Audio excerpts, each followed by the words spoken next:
جی بسم اللہ الرحمن الرحیم۔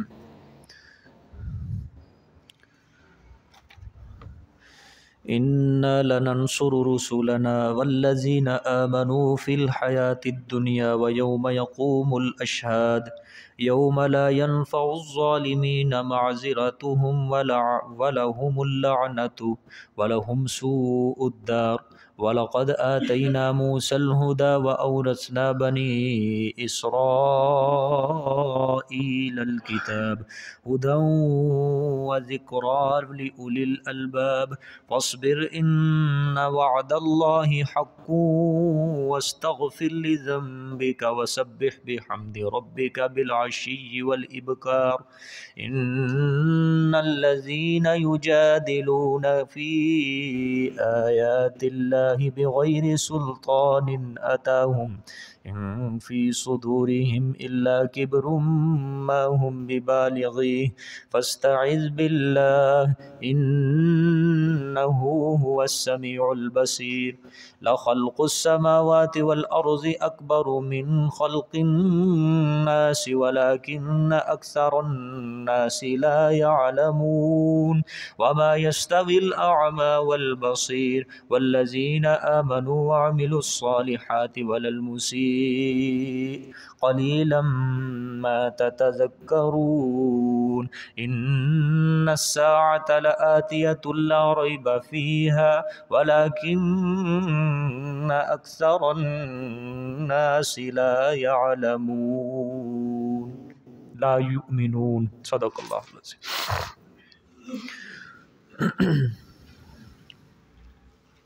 گزشتہ سبق میں اللہ پاک نے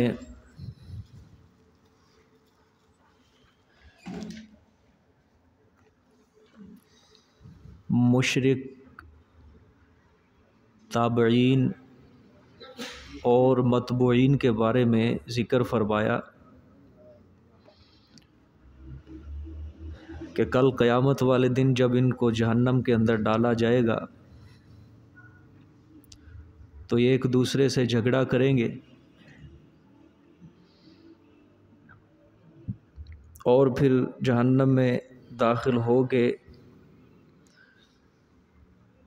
ان کے فرشتوں سے سفارش کی اپیل کریں گے، لیکن وہ بھی ان کی اپیل کو، ان کی سفارش کرنے کو رد کر دیں گے، انکار کر دیں گے۔ اب جہاں سے آج کا سبق شروع ہو رہا ہے انا لننصر رسلنا والذین آمنوا، یہاں سے اللہ پاک آپ صلی اللہ علیہ وآلہ وسلم کو تسلی دیں گے اور یہ صحابہ اکرام کے لیے بھی تسلی ہوگی۔ ترجمہ دیکھیں، انا لننصر رسولنا، بے شک ہم البتہ مدد کریں گے اپنے رسولوں کی، والذین آمنوا فی الحیات الدنیا، اور وہ لوگ جو ایمان لائے زندگی دنیا میں، ویوم یقوم الاشہاد، اور جس دن کے کھڑے ہوں گے گواہ۔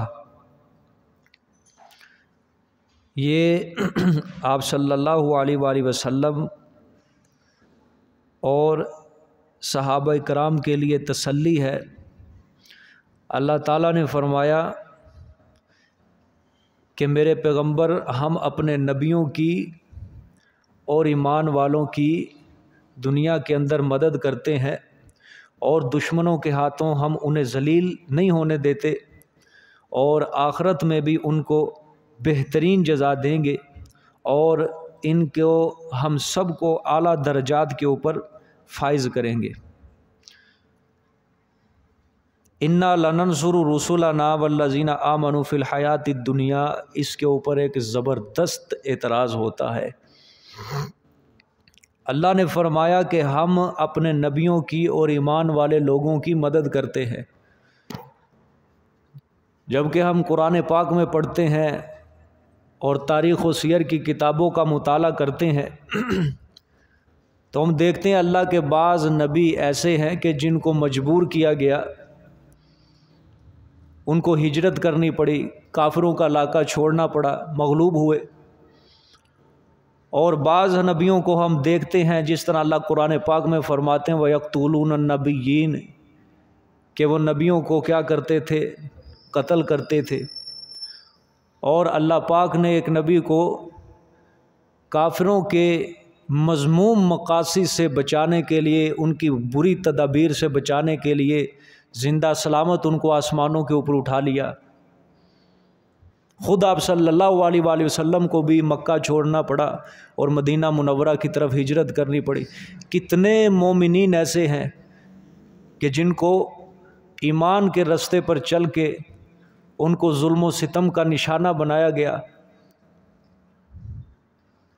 اعتراض ہے کہ نہیں کہ یہ کس طرح پھر مدد ہوئی اللہ پاک کی، جب کہ وہ تو مغلوب رہتے، ان کے اوپر ظلم ڈھایا جاتا تھا، طرح طرح کی ان کو تکلیفیں دی جاتی، گالیاں دی جاتی۔ تو اللہ پاک قرآن میں کہہ رہے ہیں کہ ہم اپنے رسولوں کی مدد کرتے ہیں اور ایمان والوں کو جو ان کے اوپر ایمان لائے دنیا کی زندگی میں۔ حافظ ابن کثیر رحمۃ اللہ علیہ نے اس کا زبردست جواب دیا ہے۔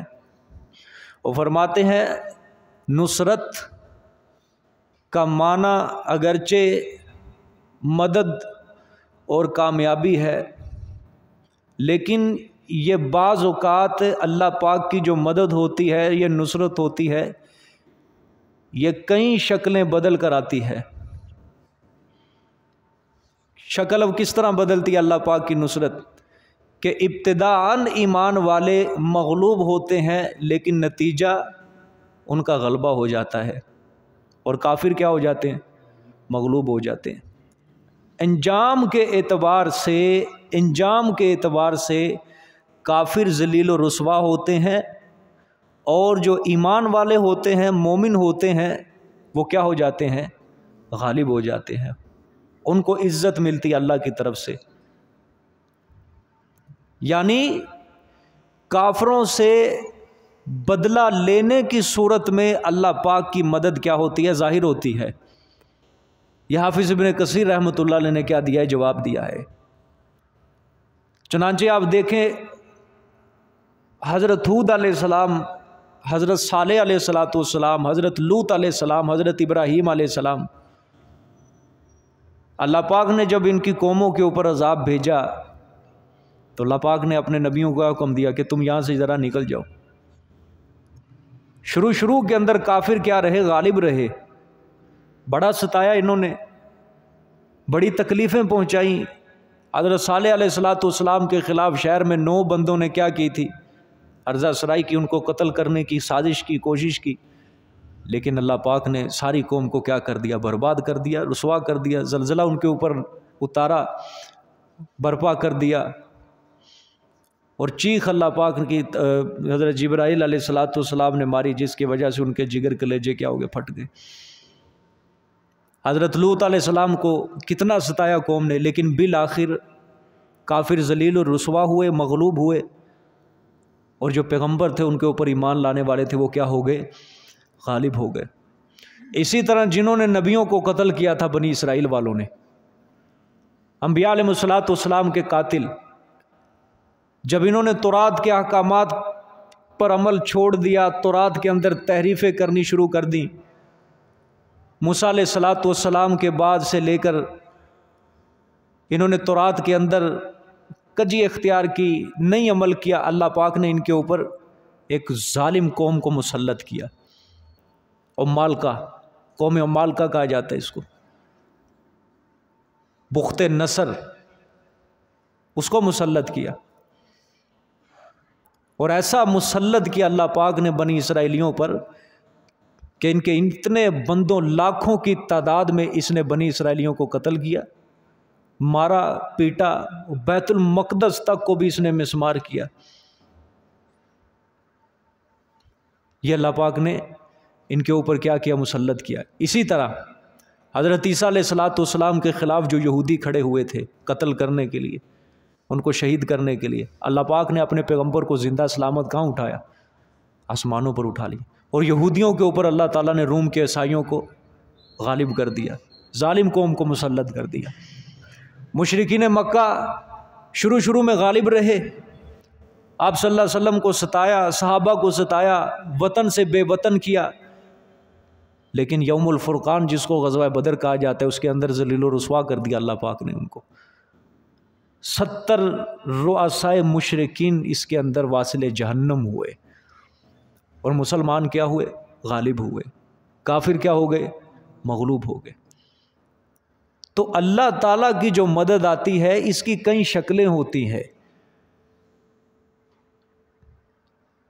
حافظ ابن کثیر رحمۃ اللہ علیہ نے جواب کیا دیا ہے کہ اللہ پاک کی جو انبیاء پر اور ایمان والوں پر مدد اترا کرتی ہے، یہ انجام کے اعتبار سے اترتی ہے کہ اللہ پاک کافروں سے ان کا بدلہ ضرور لیتے ہیں، چاہے وہ نبی کی زندگی میں لے لے، چاہے نبی دنیا سے چلا جائے، اس کے بعد اس قوم کے اوپر اللہ پاک ظالم قوم کو مسلط کر دے، اس طرح بدلہ لے لے۔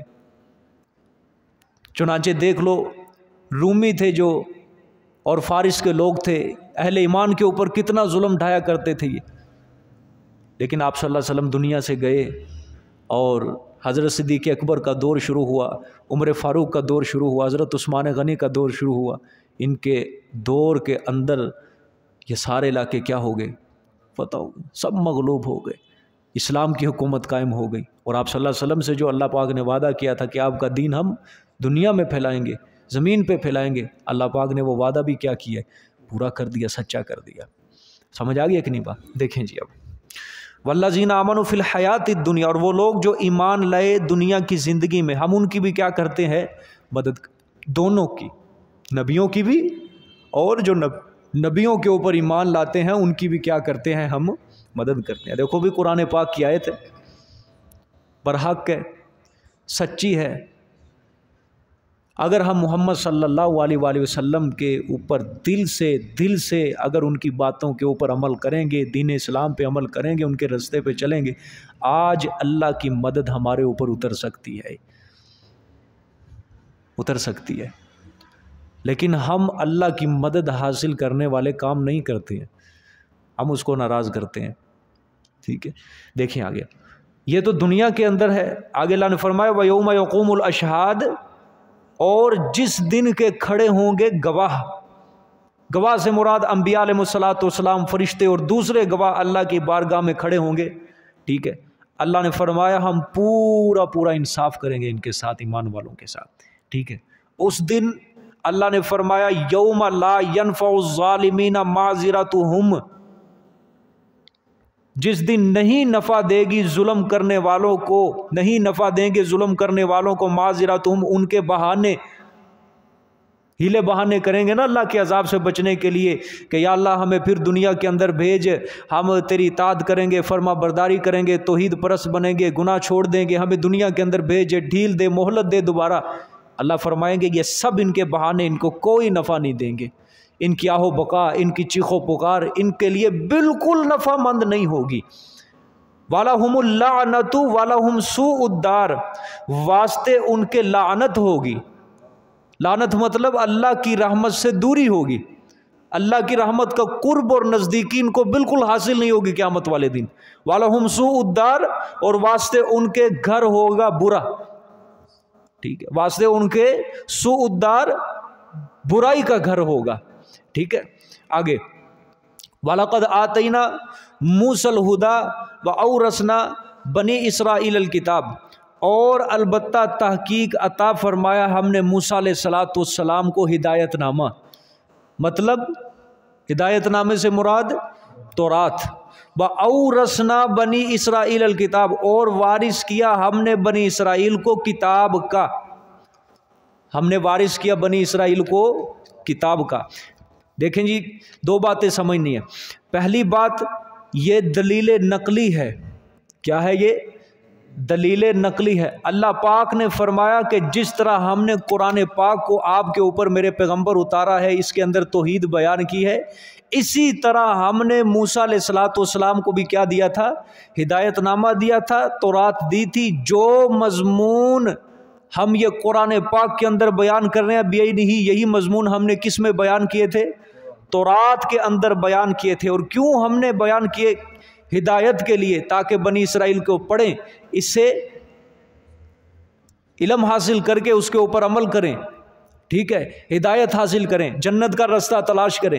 اور وَأَوْرَثْنَا بَنِي إِسْرَائِيلَ الْكِتَابَ، اور ہم نے وارث کیا بنی اسرائیل کو کتاب کا۔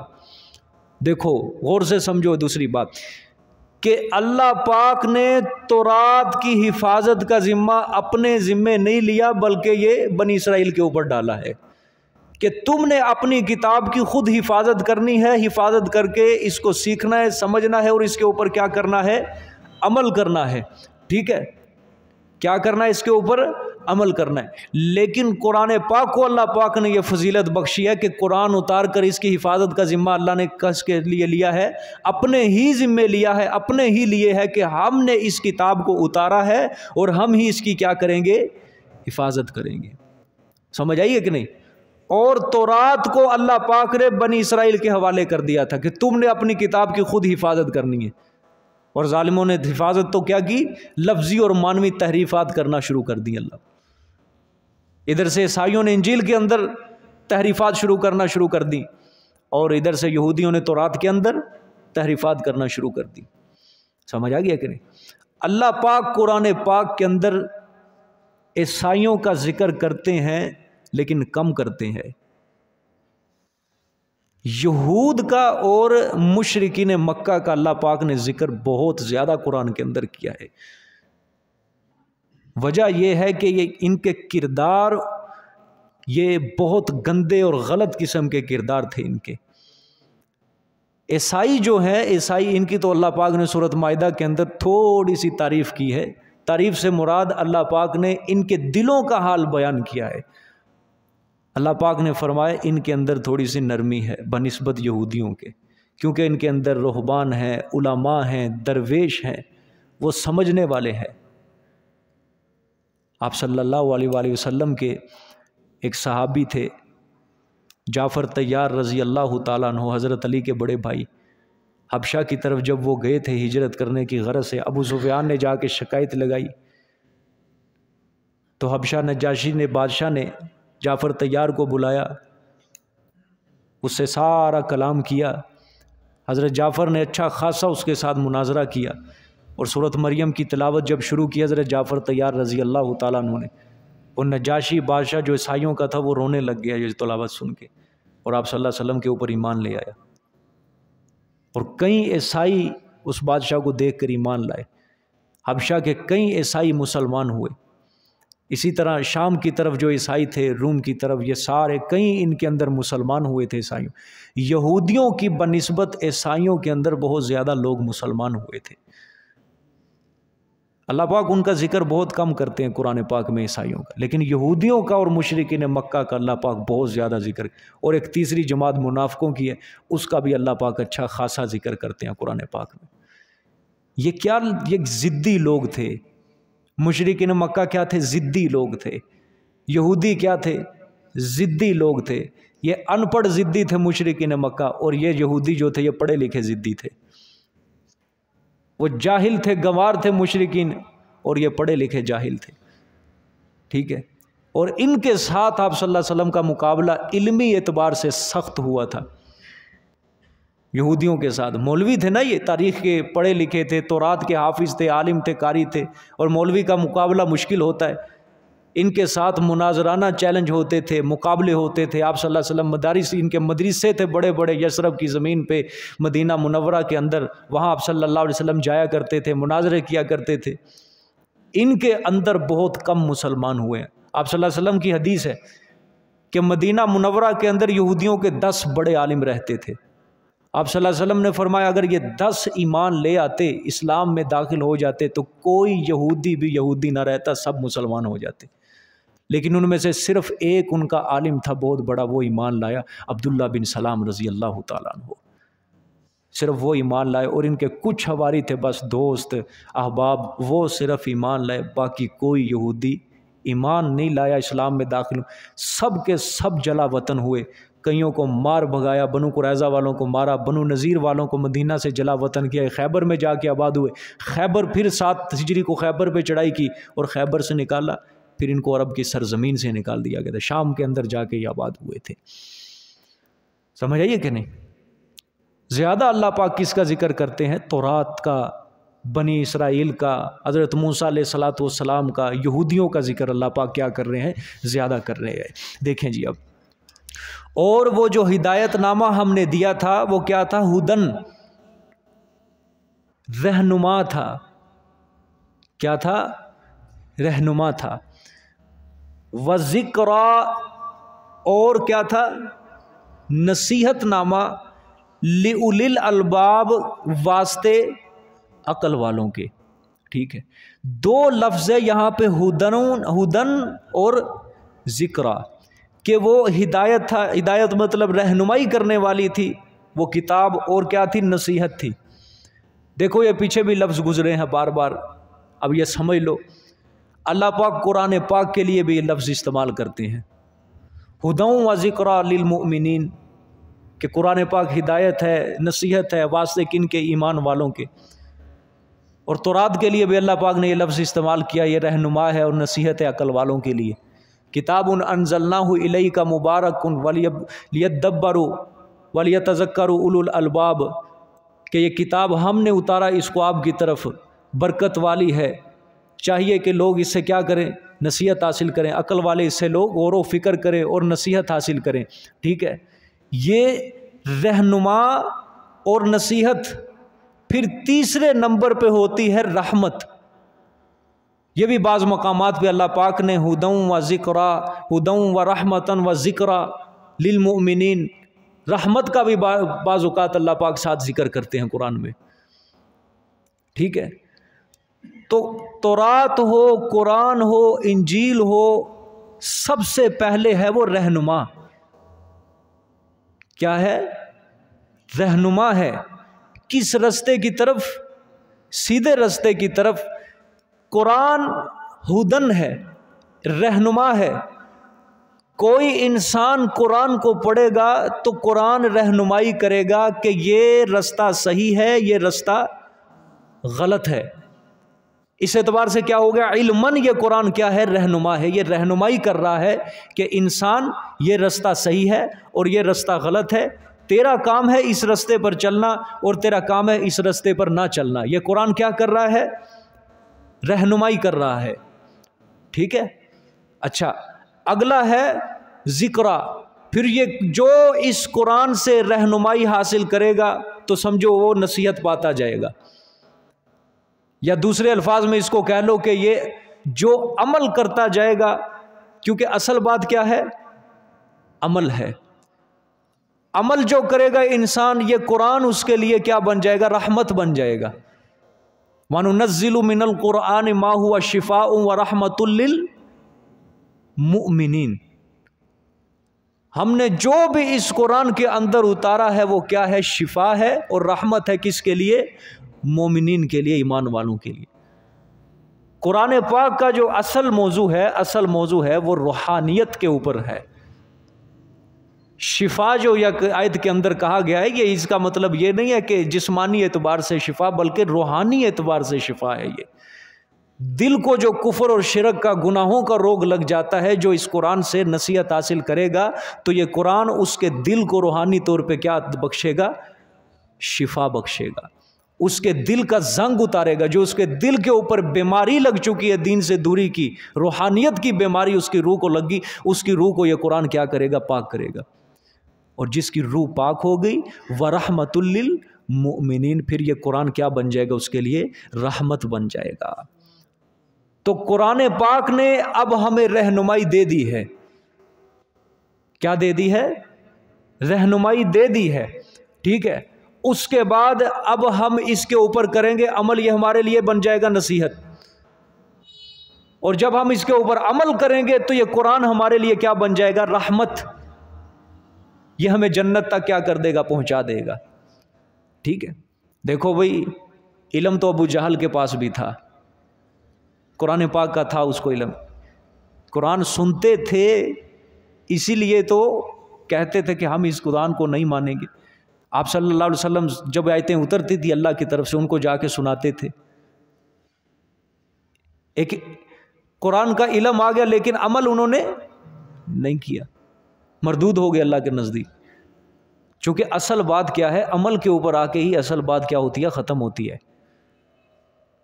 ٹھیک ہے، عمل سے زندگی بنتی ہے، جنت بھی جہنم بھی۔ یہ خاکی اپنی نوری میں، یہ خاکی اپنی فطرت میں نوری ہے نہ ناری ہے۔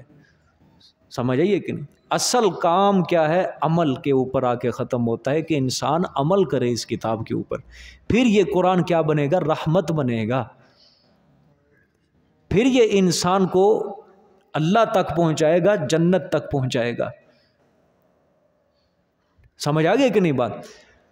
وگرنہ کوئی انسان الحمد کی الف لام سے والناس کی سین تک قرآن کو پڑھتا ہے، اس کو پوری تفسیر بھی آتی ہے اس کی، لیکن اس کے اوپر عمل نہیں ہے، اس کا عمل نہیں ہے تو کیا ہے، کچھ بھی نہیں ہے اس کے پاس۔ اور یہی علم کل قیامت والے دن اس کے کندھوں کے اوپر بوجھ بن جائے گا۔ اللہ فرمائیں گے تیرے پاس تو علم تھا، تیرے پاس وہ سب کچھ تھا، تجھے تو پتہ بھی تھا صحیح کیا ہے غلط کیا ہے، لیکن اس کے باوجود عمل نہیں کیا، تو پھر نقصان ہوگا۔ تو رحمت قرآن کب بنے گا، جب اس کے اوپر کیا کریں گے، عمل کریں گے۔ سمجھ آ گئی بات؟ دیکھیں جی، رہنما ہے اور نصیحت ہے واسطے عقل والوں کے۔ ٹھیک ہے، آگے پھر آپ صلی اللہ علیہ وسلم کے لیے دوسری تسلی ہے جی، فَاصْبِرْ إِنَّ وَعْدَ اللَّهِ حَقٌّ وَاسْتَغْفِرْ لِذَنبِكَ وَسَبِّحْ بِحَمْدِ رَبِّكَ بِالْعَشِيِّ وَالْإِبْكَارِ۔ پس تو صبر کر، آپ صبر کریں میرے پیغمبر، إِنَّ وَعْدَ اللَّهِ حَقٌّ، بے شک اللہ کا وعدہ حق ہے، سچا ہے۔ ٹھیک ہے، وَاسْتَغْفِرْ لِذَنبِكَ، اور معافیاں مانگ تو، معافیاں طلب کر تو واسطے اپنے گناہوں کی، اپنی لغزشوں کی۔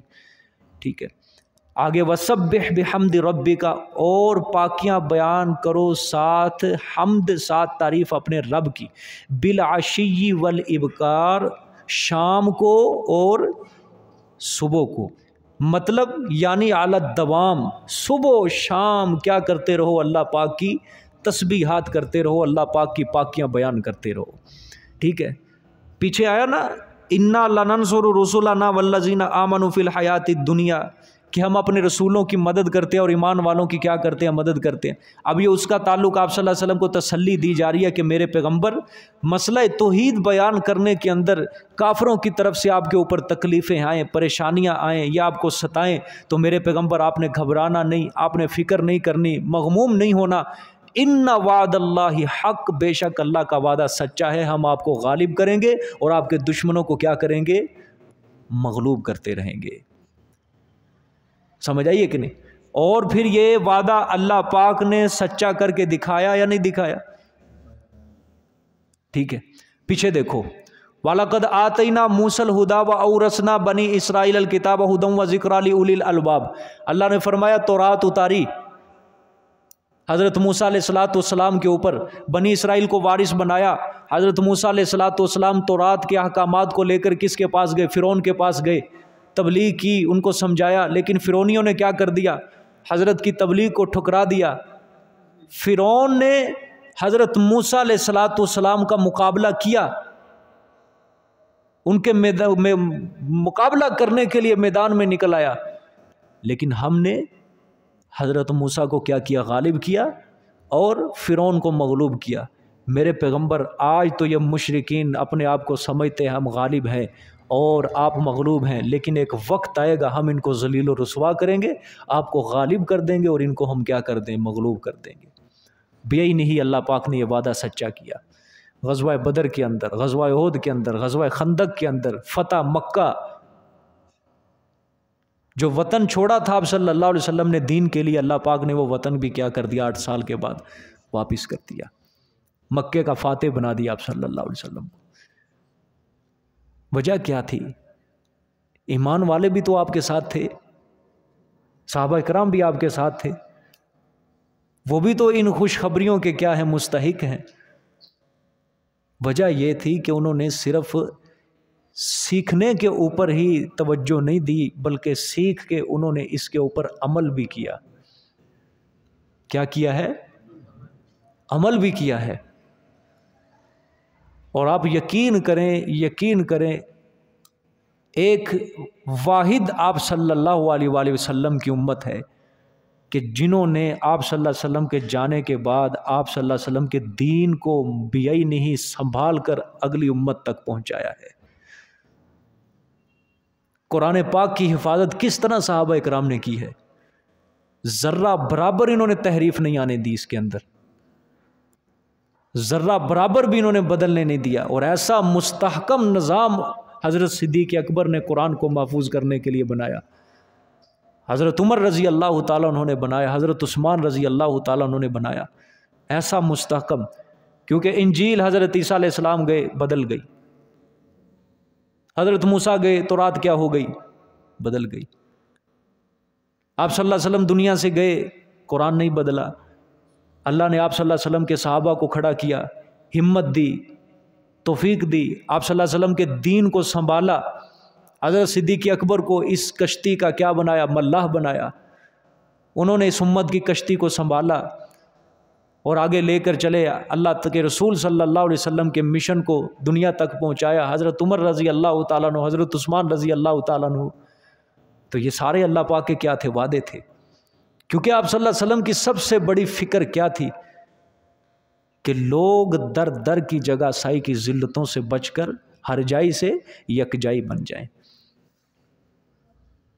مشرک سے موحد بن جائیں، کافر سے مومن بن جائیں، سب اللہ والے بن جائیں۔ یہ آپ صلی اللہ علیہ وآلہ وسلم کی کیا تھی؟ یہی مشن تھا، یہی کوشش تھی، اسی کے لیے آپ صلی اللہ علیہ وسلم نے اپنی زندگی کو صرف کیا ہے، اور یہی سب سے بڑی آپ صلی اللہ علیہ وسلم کے ذہن کے اندر یہی پریشانی رہتی تھی کہ کسی نہ کسی طریقے سے اللہ کا دین غالب ہو، اللہ کا دین غالب ہو۔ پھر آگے لفظ فرمایا اللہ پاک نے وَاسْتَغْفِرْ لِذَنْبِكَ، اور معافی مانگتے رہو آپ واسطے اپنے گناہوں کی۔ ٹھیک ہے، کیا مطلب ہے اس کا معافی مانگتے رہو؟ دیکھو سوال ہے یہاں پہ زبردست ہے، اہل سنت والجماعت کا اجماع ہے اس بات کے اوپر کہ اللہ کے کسی نبی سے کوئی گناہ سرزد نہیں ہوتا۔ ٹھیک ہے، آپ صلی اللہ علیہ وسلم سے یا کوئی اور نبی ہو، سب کے سب معصوم عن الخطا ہیں، کوئی چھوٹا بڑا گناہ صغیرہ کبیرہ سب گناہوں سے نبی سارے کے سارے کیا رہے ہیں؟ پاک رہے ہیں۔ پھر یہاں پہ آپ صلی اللہ علیہ وسلم کو کیوں کہا جا رہا ہے وَاسْتَغْفِرْ لِذَنْبِكَ؟ آپ کے نسخے میں لفظی ترجمہ کیا ہے اس کا؟ لِذَنْبِكَ نہیں، لِذَنْبِكَ،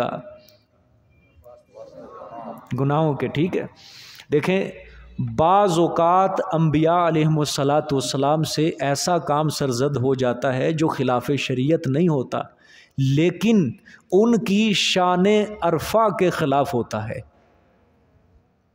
کیا ہوتا ہے؟ شان عرفہ کے خلاف ہوتا ہے، خلاف شریعت نہیں ہوتا، اللہ کی نافرمانی نہیں ہوتی، لیکن اس پیغمبر کی شان عرفہ کے خلاف ہوتا ہے، بلند شان کے خلاف ہوتا ہے جو اللہ نے ان کو مقام اور مرتبہ دیا۔ ٹھیک ہے، یا وقتی مصلحت کے خلاف ہوتا ہے۔ کیا ہوتا ہے؟ وقتی مصلحت کے خلاف ہوتا ہے، تو اس کو کہا جاتا ہے گناہ ہے، اس کو تعبیر کر دیا جاتا ہے۔ اس کو دوسرا مطلب یہ بھی دیا جاتا ہے گناہ سوری، گناہ سوری صاد سے، کہ گناہ تو نہیں ہے لیکن گناہ کی شکل، گناہ سرزد نہیں ہوا، خلاف شریعت کام نہیں ہوا، لیکن گناہ کا ایک شکل ہو گئی کہ پیغمبر نے شریعت کے خلاف تو کام بالکل نہیں کیا، لیکن شان عرفہ کے خلاف وہ کام ہو گیا۔ مثال کے طور پہ آپ نے یہ بات سنی سورۃ کاف کے اندر اللہ پاک نے آپ صلی اللہ علیہ وسلم کو تنبیہ کی انشاءاللہ کہنے پہ، اب وہ خلاف شریعت تو کام نہیں ہے، لیکن پیغمبر کی شان کے یہ کیا تھا؟ اللہ پاک نے کیا کیے؟ سخت تنبیہ کیے، تو اس کو گناہ سے تعبیر نہیں کرتے۔ اب مطلب کیا ہے؟ وَاسْتَغْفِرْ لِذَنْبِكَ، اور معافیاں طلب کرتے رہو اپنے واسطے اپنے گناہوں کی۔ مطلب کیا ہے کہ میرے پیغمبر، یہ کفار آپ کو زبان سے تکلیفیں پہنچا رہے ہیں، آپ کو پریشان کر رہے ہیں دن رات، میرے نبی آپ کو پریشان ہونے کی بالکل ضرورت نہیں ہے۔ ٹھیک ہے، اگر بتقاضۂ بشریت آپ کی طبیعت کے اندر تیزی آ جاتی ہے، تھوڑا سا اگر بے صبری کا مظاہرہ ہو جاتا ہے. اب بے صبری کا جو اگر پیغمبر سے مظاہرہ ہو جائے، ٹھیک ہے، یہ ہوتا ہے پیغمبر کی شان عرفہ کے خلاف. تو میرے پیغمبر اس لغزش کے اوپر آپ اپنے اللہ سے کیا کریں؟ بخشش طلب کریں، معافی طلب کریں. سمجھ آئیے کہ نہیں؟ خلاف شریعت کام تو نہیں پیغمبر کرتے، لیکن پیغمبر کی شان عرفہ کے کیا ہوتا ہے؟ وہ خلاف ہوتا ہے. مثال کے طور پہ ایک بندہ بھی ہے 5 وقت کا نمازی ہے پکا، 2 بندے لگا، 2 بندے ہیں 5 وقت کے، دونوں نمازی ہیں.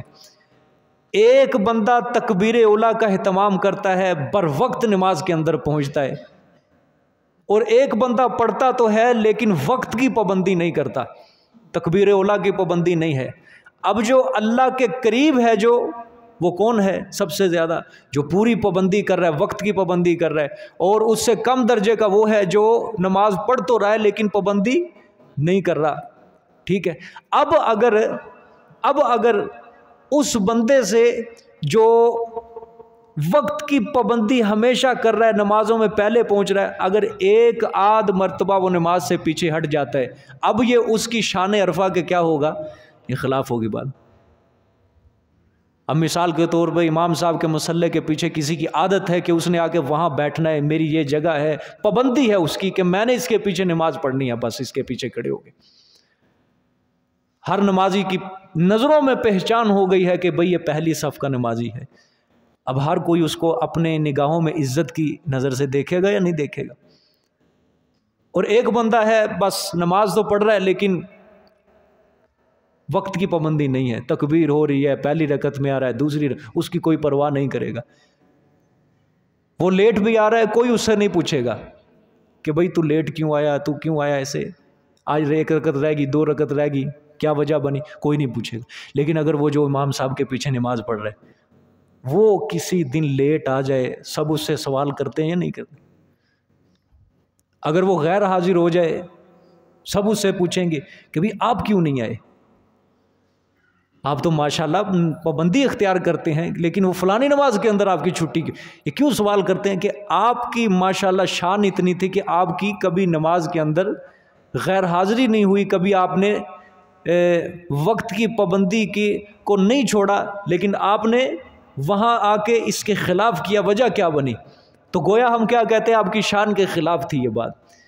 اسی طرح اللہ والے جو ہوتے ہیں، جو اللہ کے سب سے زیادہ قریب ہوتے ہیں، ان کی چھوٹی سی بات بھی چاہے خلاف شریعت نہ بھی ہو، لیکن ایک ان کی شان عرفہ کے جو خلاف ہوتی ہے، اللہ پاک کو اس کے اوپر بھی اس کو کیا کر دیتے ہیں؟ تنبیہ کر دیتے ہیں. کیا کر دیتے ہیں؟ تنبیہ کر دیتے ہیں. اور اسی کو کیا کہا جاتا ہے؟ اللہ کی معرفت کہا جاتا ہے. کیا کہا جاتا ہے؟ معرفت کہا جاتا ہے. بھئی ایک بندہ ہے، اعمال کے اندر وہ سستی ہے، اس کی نماز کی پابندی نہیں ہے، نیک عمل کی پابندی نہیں ہے، وہ کرے نہ کرے اللہ نے اس کے دل میں نہیں ڈالنی کبھی بھی بات، کبھی بھی اس کو متنبہ نہیں کرنا. لیکن جو اللہ کے قریب ہے، بالکل بہت زیادہ قریب بندہ ہے، اگر وہ تھوڑی سی بھی نیک عمل کے اندر کجی اختیار کرے گا، پابندی کا مظاہرہ نہیں کرے گا، اللہ پاک فوراً اس کے دل کے اندر ڈال دیتے ہیں کہ ہم آپ سے ناراض ہیں، آپ نے فلانے موقع پہ فلانا کام کیا. اللہ پاک اس کے دل میں الہام کرتے ہیں، فوراً وہ متنبہ ہوتا ہے، اللہ سے توبہ استغفار کرتا ہے آگے. اس کو کیا کہتے ہیں؟ اللہ کی معرفت کہتے ہیں. معرفت اس کو اللہ کی پہچان ہے، اللہ پاک نے اس کو فوراً متنبہ کر دیا اس بات کے اوپر. بات سمجھ میں آ گیا کہ نہیں؟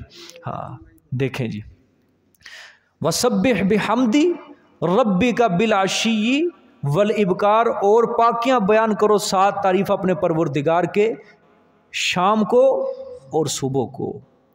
ٹھیک ہے، اللہ اکبر. آگے دیکھیں جی، شام اور صبح اس وجہ سے لیا کیونکہ یہ انتہا ہوتی ہے، یہ صبح اور شام فرشتوں کی ڈیوٹیاں تبدیل ہوتی ہیں، اس وجہ سے اس کو کہا گیا ہے کہ صبح اور شام. یعنی مطلب کیا ہے کہ ہر وقت اللہ کی کیا کرو؟ تسبیحات بیان کرو. ٹھیک ہے.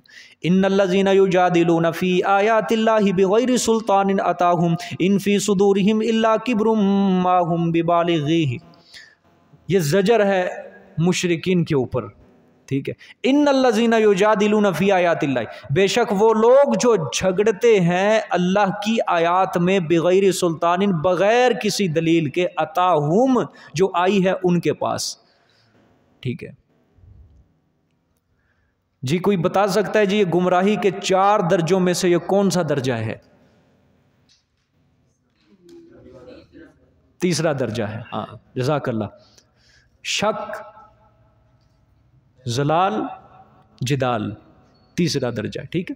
بے شک وہ لوگ جو جھگڑتے ہیں اللہ کی آیات میں بغیر کسی دلیل کے، مجادلہ جو آپ صلی اللہ علیہ وآلہ وسلم سے اللہ کی آیات میں جھگڑتے تھے بغیر دلیل اور حجت کے، صرف ضد تھی، اناد تھی، دل کے اندر تکبر تھا، اللہ پاک نے فرمایا یہ یوں ہی نہیں، میرے پیغمبر یہ یوں ہی نہیں لڑ رہے، بلکہ ان فی صدورہم الا کبر، نہیں ہے بیچ ان کے سینوں میں، بیچ ان کے سینوں کے الا کبر، مگر بڑائی، تکبر، غرور، وہ محض ضدی ہیں، بس کیا ہے؟ ضد کی وجہ سے وہ آپ کی بات کو ماننا نہیں چاہتے۔ ان کا خیال یہ ہے کہ اگر ہم نے اس پیغمبر کی نبوت کو تسلیم کر لیا، ہماری عظمت، ہماری شان، ہماری سرداری کیا ہو جائے گی؟ ختم ہو جائے گی، ہمیں اس کے ماتحت زندگی گزارنی پڑے گی، جو یہ کہے گا ہمیں وہ ماننا پڑے گا۔ کہاں سرداری اور کہاں ہم کسی کے مرید بن جائیں گے، ہمیں تو یہ منظور نہیں ہے۔ اللہ پاک کیا فرما رہے ہیں؟ ان کے دلوں میں صرف کیا ہے؟ غرور، تکبر ہے، جو ان کو سیدھے رستے کی طرف لانا نہیں چاہتا۔ سب سے پہلے انسان کے دل کے اندر یہی چیز ہوتی ہے، مصیبت بڑی، کہ اس کے دل میں تکبر ہوتا ہے، کہ جو اس کو اللہ کے حکم کی طرف مرغوب نہیں کرتا۔ وگرنہ شریعت جو ہے یہ انسان کو عاجزی ہی سکھاتی ہے۔ کبر، غرور انسان کے دل سے یہ مارتی ہے، ختم کرتی ہے۔ دائرہ اسلام کے اندر جس نے آنا ہے، اپنے آپ کو عاجز کرتے ہوئے اللہ کے آگے اور اپنے آپ کو جھکاتے ہوئے داخل ہوگا۔ وہ اللہ پاک کے حکم کو ماننا، اللہ پاک کے حکم سے روگردانی کرنا، منہ پھیرنا، اعراض کرنا، یہ کیا ہوتا ہے؟ کبر ہوتا ہے، غرور ہوتا ہے۔ اب دیکھو وہ کیا کرتے تھے؟ جھگڑا کرتے تھے اللہ کی آیات میں بغیر کسی دلیل کے۔ اللہ نے فرمایا ہے کوئی دلیل بھی نہیں ہے ان کے پاس، نہ عقلی ہے نہ نقلی ہے، ان کے پاس آ بھی گئی ہے، لیکن ان کے دلوں کے اندر کیا ہے؟ غرور ہے، تکبر ہے، فخر ہے، جو ان کو نبی پاک صلی اللہ علیہ وسلم کے اوپر ایمان لانے سے، اللہ کی توحید کے اوپر ایمان لانے سے روک رہا ہے۔ اور یہ کیا چاہتے ہیں؟ کہ ہماری عظمت رہے برقرار، ہماری بڑائی رہے، ہماری سرداری رہے، یہ نہ ختم ہو کبھی بھی۔ اور اللہ پاک نے آگے کیا فرمایا؟ ما ہم ببالغیہ، نہیں ہے وہ پہنچنے والے اس کو، کس کو؟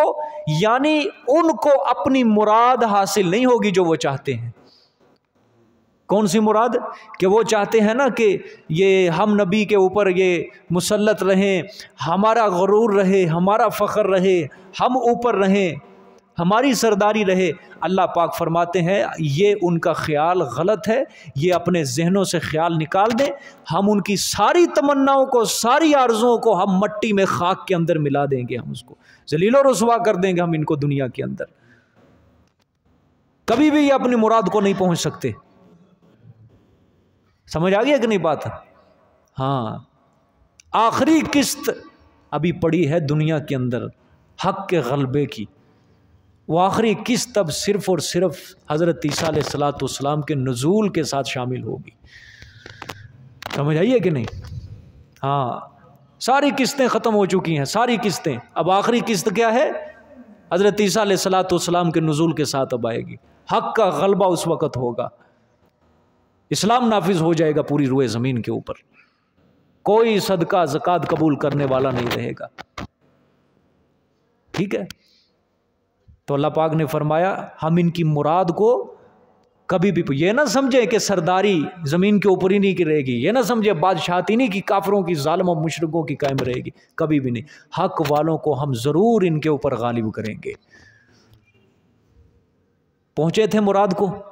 مشرکین مکہ پہنچے تھے مراد کو؟ کبھی نہیں پہنچے۔ ساری آرزویں ان کی کس کے اندر مل گئی تھی؟ مٹی کے اندر مل گئی۔ جب آپ صلی اللہ علیہ وسلم مکہ فتح کرنے کے لیے گئے تھے، جمعے کے اندر آپ نے سنا ابو سفیان جب کلمہ پڑھا، آپ صلی اللہ علیہ وسلم نے کیا کہا تھا؟ اپنے چچا کو کہا اس کو وہ پہاڑی کے اوپر کھڑا کر،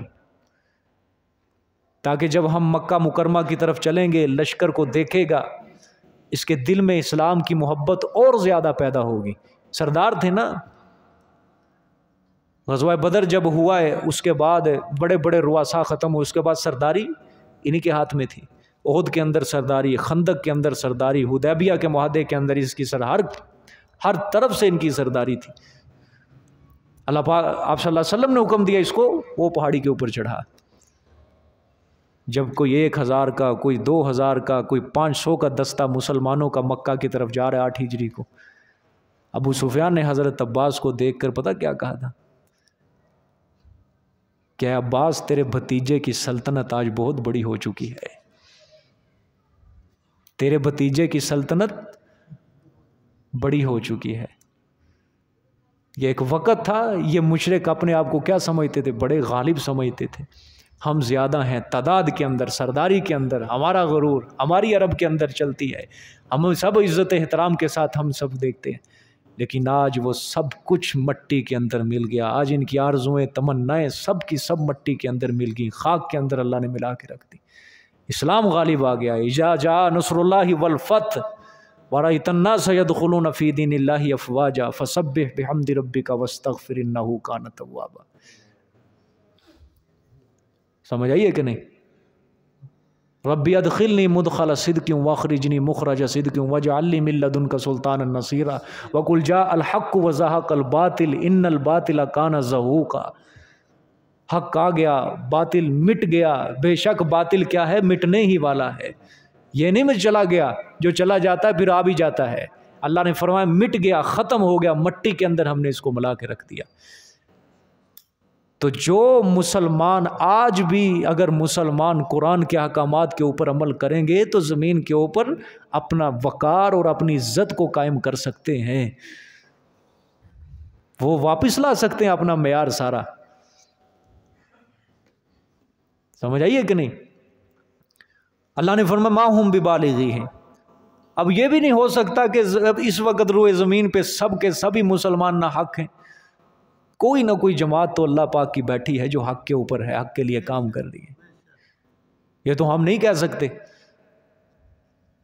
کوئی نہ کوئی، لیکن وہ ہے چند افراد کے اوپر مشتمل، بس وہ ہزاروں کے اندر نہیں، وہ سینکڑوں کے اندر ہے بس، کہ جو اللہ کے دین کے لیے خالصتاً کام کر رہی ہے اور کفر کے ساتھ وہ ہر وقت مقابلے کے لیے تیار کھڑی ہے۔ سمجھ آئیے کہ نہیں؟ ہاں، ان فی صدورہم الا کبر، نہیں ہے بیچ ان کے سینوں میں مگر کیا ہے؟ بڑائی ہے، تکبر ہے، ٹھیک ہے۔ ما ہم ببالغ، نہیں ہے وہ پہنچنے والے اپنی مراد کو۔ فاستعذ باللہ، پس پناہ طلب کرو، پس پناہ مانگو آپ ساتھ اللہ کے۔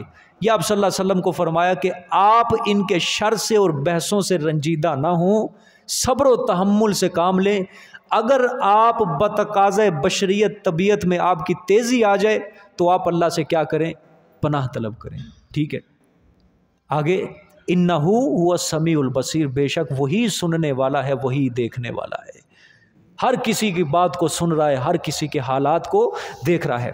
لخلق السماوات والارض اکبر من خلق الناس ولکن اکثر الناس لا یعلمون۔ اب یہ قیامت کے ثبوت کے اوپر اللہ پاک دلیل دے رہے ہیں۔ کس کے اوپر؟ قیامت کے ثبوت کے اوپر اللہ دلیل دیں گے، اور ربط بالکل ٹوٹ چکا ہے۔ پیچھے اللہ نے فرمایا وہ جھگڑا کرتے ہیں اور آپ صلی اللہ علیہ وسلم کو حکم دیا جا رہا ہے آپ پناہ طلب کیجئے۔ اب اللہ پاک قیامت کے ثبوت کے اوپر کیا دے رہے ہیں؟ ربط اس کا سن لو، ربط یہ ہے، اللہ فرما رہے ہیں قیامت کے یہ جھگڑا کر رہے ہیں میری آیتوں کے اندر، قرآن کے اندر جھگڑا کر رہے ہیں، عاجز کرنا چاہتے ہیں ہماری آیتوں کو۔ یہ کیوں جھگڑا کر رہے ہیں؟ وجہ اس کی یہ ہے کہ ان کا قیامت کے اوپر اعتقاد نہیں ہے، اعتماد نہیں ہے، عقیدہ نہیں ہے۔ تو ان کے دلوں میں قیامت کے انکار کا عقیدہ ان کے دلوں کے اندر ہے، اسی وجہ سے یہ اللہ کی آیتوں کے اندر کیا کر رہے ہیں؟ جھگڑا کر رہے ہیں۔ اگر قیامت کا اوپر ان کو اعتقاد ہوتا تو یہ اللہ کی آیتوں میں کبھی جھگڑا نہ کرتے۔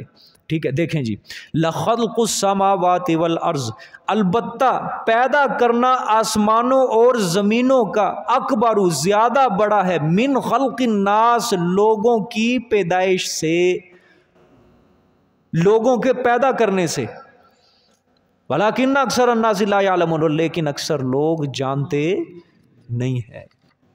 دیکھو اللہ پاک فرما رہے، مشرکین کیا کہتے تھے؟ قیامت نہیں ہے، دوبارہ زندگی کوئی نہیں ہے، بس ہڈیاں مل گئی، مٹی کے اندر مل گئے، دوبارہ کوئی زندہ نہیں ہونا۔ اللہ نے فرمایا یہ بدبخت ضدی انادی اتنا نہیں سوچتے، اتنا بھی نہیں سوچتے کہ زمین و آسمان کو پیدا کرنا یہ زیادہ بڑا ہے لوگوں کو پیدا کرنے سے۔ انسان کیا ہے؟ اتنا سا انسان ہے، ٹھیک ہے، اور آسمان وہ اتنے بڑے آسمان بغیر ستونوں کے اللہ نے کھڑے کر دیے، زمین کو اللہ نے چلتے ہوئے پانی پر ٹکا دیا۔ تو یہ کام کیا ہے؟ بڑا ہے بنسبت اس کے کہ انسان کو کیا کیا جائے؟ پیدا کیا جائے، دوبارہ پیدا کر لینا، یہ کوئی مشکل کام ہے؟ لیکن اللہ نے فرمایا اکثر لوگ جانتے نہیں ہے، پھر بھی قیامت کا کیا کر رہے ہیں؟ دوبارہ اٹھنے کا کیا کر رہے ہیں؟ انکار کر رہے ہیں۔ آگے اللہ پاک نے فرمایا وَمَا يَسْتَوِي الْأَعْمَى وَالْبَصِيرُ، اور نہیں ہے برابر اندھا اور دیکھنے والا، ٹھیک ہے، وَمَا يَسْتَوِي الْأَعْمَى، اندھا، اندھے سے مراد کافر جو دلائل قدرت اور آیات توحید کو دیکھتا ہی نہیں ہے اور ان میں غور و فکر نہیں کرتا، ایسا انسان کیا ہے؟ اندھا ہے۔ اللہ نے فرمایا ایسا اندھا انسان ہے، اللہ کی قدرت کو نہیں دیکھتا، اس میں غور و فکر نہیں کرتا، اللہ کی آیات کو اندر غور و فکر نہیں کرتا، اللہ کیا فرما رہا ہے کیا نہیں فرما رہا، ایسا انسان کیا ہے؟ اندھا۔ اور بصیر دیکھنے والا جو اللہ کی آیات قدرت کے اندر غور و فکر کر رہا ہے، اللہ کی آیات کو سمجھ رہا ہے، اس پہ عمل کر رہا ہے، ایسا انسان کیا ہے؟ بینا ہے، دیکھنے والا ہے، اس کی روشنی تیز ہے۔ اللہ نے فرمایا کیا یہ دونوں برابر ہو سکتے ہیں؟ بعنوان بالفاظ دیگر کہ کافر اور مومن کبھی بھی برابر، مشرک اور موحد دونوں برابر، جو قیامت کے اوپر اعتقاد نہیں رکھتا اور ایک بندہ وہ ہے جو قیامت کے اوپر اعتقاد رکھتا ہے، حساب و کتاب کے اوپر اعتقاد رکھتا ہے، یہ دونوں برابر نہیں ہو سکتے، ٹھیک ہے۔ والذین آمنوا وعملوا الصالحات، اور وہ لوگ جو ایمان لائے اور نیک عمل کیے، وللمسیء، اور بدکار، لام زائدہ ہے یہ بھی برابر نہیں ہو سکتے، سمجھ آئیے کہ نہیں؟ اور وہ لوگ جو ایمان لائے اور ساتھ کیا کیے؟ نیک عمل بھی کیے، وللمسیء، اور بدکار، یہ بھی دونوں برابر نہیں ہو سکتے۔ اللہ پاک نے فرمایا اتنی واضح آیات، اتنے دلائل میں نے جہان کے اندر قائم کر دیے، ٹھیک ہے، اتنے واضح ہونے کے باوجود ہر انسان کو کیا کرنا چاہیے تھا؟ سمجھنا چاہیے تھا، ہمارے دلائل میں غور و فکر کرنا چاہیے تھا، لیکن قلیلا ما تتذکرون۔ کیا ترجمہ ہے؟ پڑھو شاباش۔ قلیلا ما، سمجھ آئیے کہ تھوڑے ہیں وہ جو تم سوچو وچار کرتے ہو، تھوڑے ہیں جو نصیحت حاصل کرتے ہیں، زیادہ کا نہیں۔ اللہ پاک نے فرمایا کہ زیادہ تر لوگ کیا کرتے ہیں؟ نصیحت حاصل کرتے ہیں، نہ، تھوڑے ہی نصیحت حاصل کرتے ہیں، ٹھیک ہے۔ اندھا اور دیکھنے والا برابر نہیں، نیک اعمال کرنے والا اور بدکار انسان برابر نہیں، قلیلا ما تتذکرون، ٹھیک ہے۔ ایک قرآن پڑھنے والا اور ایک قرآن نہ پڑھنے والا دونوں برابر نہیں ہے، ایک قرآن کے اوپر عمل کرنے والا اور دوسرا عمل نہ کرنے والا دونوں برابر نہیں ہو سکتے کبھی بھی، سمجھ آئی ہے؟ پھر اللہ نے فرمایا ان الساعۃ لآتیۃ، بے شک قیامت البتہ آنے والی ہے، لا ریب فیہا، اس کے آنے میں نہیں ہے شک اس میں، ولیکن اکثر الناس لا یؤمنون، اور لیکن اکثر لوگ نہیں یقین رکھتے، نہیں ایمان رکھتے، قیامت آنے والی ہے، سمجھے؟ جزاک اللہ جی، صدق اللہ العظیم۔